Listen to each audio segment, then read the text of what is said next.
Muito bom dia em clima de Copa do Mundo. Achei que seria muito pertinente a gente trocar uma ideia sobre o que o futebol nos ensina sobre gestão das nossas próprias emoções, autodomínio, autocontrole, não ficar refém dos impulsos. Vamos trocar uma ideia então? Bom, você já observou o que acontece quando um time sofre um gol inesperado?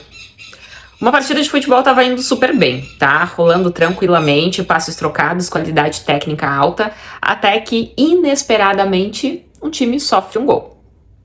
Nos 5 minutos seguintes, a equipe, ela muitas vezes parece que desaparece dentro do campo. Começa a errar passe, começa a esquentar a cabeça, perde posse de bola e não raramente tomam o segundo gol logo na sequência. Mas por que isso acontece? De uma hora para outra eles desaprenderam a jogar futebol, eles não conseguem mais praticar toda a habilidade técnica que é treinada ao longo dos dias no seu preparo físico e nos seus treinos. O que acontece nesses casos é o que nós vamos chamar aqui de apagão emocional. Sim, esse vai ser o nome que a gente vai dar. É quando aquele gol sofrido é interpretado pelos jogadores como uma perda muito significativa, como um fracasso público, como uma vergonha, como uma morte simbólica do time em equipe. E na vida real, no trabalho, na empresa, nas nossas relações pessoais, muitas vezes a gente age dessa forma. E isso também acontece quando as coisas fogem um pouco do nosso controle. O nosso cérebro, ele ama a previsibilidade. Saber o que vai acontecer, qual é o próximo passo. Então, qualquer coisa que destoa um pouco do que a gente previa já é encarado como uma perda muito grande, como uma morte simbólica. E nesse vídeo a gente vai entender melhor o que acontece dentro da gente quando essas situações nos desestabilizam e qual é a prática muito simples que a gente pode aplicar no dia a dia e que os grandes times também aplicam dentro de campo, nos vestiários, para voltar para o jogo depois da perda, depois de um gol sofrido. Na visão da neurociência e da psicologia, esse gol sofrido é a experiência subjetiva. E a gente vai falar melhor disso em um outro vídeo que eu vou trazer aqui sobre o tripé da emoção. Fazendo um pequeno recorte, a emoção ela é formada por uma experiência subjetiva, uma reação fisiológica, que é o que acontece no nosso corpo, e um comportamento observável, que é o que a gente faz quando isso acontece. Então, no momento do gol sofrido, naquele milésimo de segundos, os jogadores, e nós também, interpretamos a situação como uma perda, como uma morte simbólica, como um fracasso. Nesse momento, acontece o que a gente chama de sequestro da amígdala. Uma parte emocional do nosso sistema límbico dispara, e quando ela dispara, ela manda informação para outras partes, como ínsula e hipotálamo, e acontece uma descarga química no corpo dos jogadores e nós, muitas vezes, de adrenalina e de cortisol. Esse circuito tira a nossa parte racional do cérebro, que é responsável por clareza, por raciocínio lógico, por discernimento, meio que apaga o nosso racional. Então a emoção ela é tão forte, mas tão forte, que a gente não consegue pensar, a gente não consegue ter clareza, a gente não consegue voltar para o eixo. Isso acaba desestabilizando os jogadores em campo. E no jogo de futebol, as pessoas não têm um tempo hábil para processar aquilo, para responder para aquilo com um aquecimento, com uma respiração diafragmática, com alguma outra ferramenta que vai trazer um maior equilíbrio. A bola volta para o campo e o jogador volta a jogar, mesmo sob essa situação química, de estresse, através do cortisol e da adrenalina, o que impacta, com certeza, o seu desempenho em campo. Para complementar ou piorar, de certa forma, entra em ação o que a ciência chama de neurônio espelho. Nós somos seres biológicos programados para imitar e espelhar o comportamento e as emoções dos nossos semelhantes, daquelas pessoas que estão perto do nosso grupo de convívio, de contato físico. Então, quando um jogador erra um passe e sofre um gol, aquela resposta emocional de estresse não se limita somente a ele. Ela vai se propagar e causar uma desmotivação coletiva em todos os outros membros da equipe. Através dos neurônios espelhos que nós somos programados para refletir, para imitar e espelhar o comportamento daquelas pessoas que estão ao nosso redor, criando, como em campo, uma espécie de contágio emocional a partir daquele evento, daquele gol sofrido.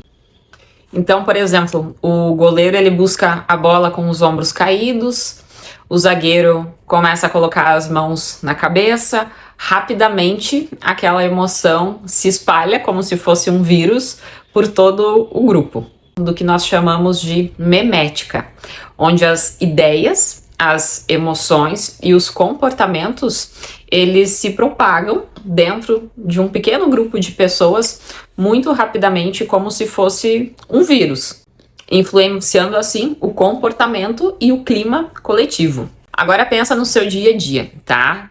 Se você tem uma discussão com alguém na sua empresa, se você recebe um e-mail grosseiro, muitas vezes a gente não para e respira e pensa com clareza como sair dessa situação, como eu respondo a isso. A gente acaba reagindo automaticamente.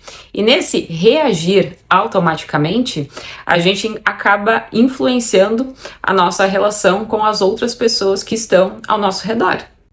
E assim como no futebol, essas situações acabam sendo o gol sofrido no nosso dia a dia e muitas vezes desestabilizam o clima que a gente tem no nosso ambiente de trabalho, o clima com o nosso namorado, o clima dentro da nossa família. Mas então, Marina, como os grandes times quebram esse padrão e saem desse estado de contágio emocional a partir de um gol sofrido para terem uma resposta melhor?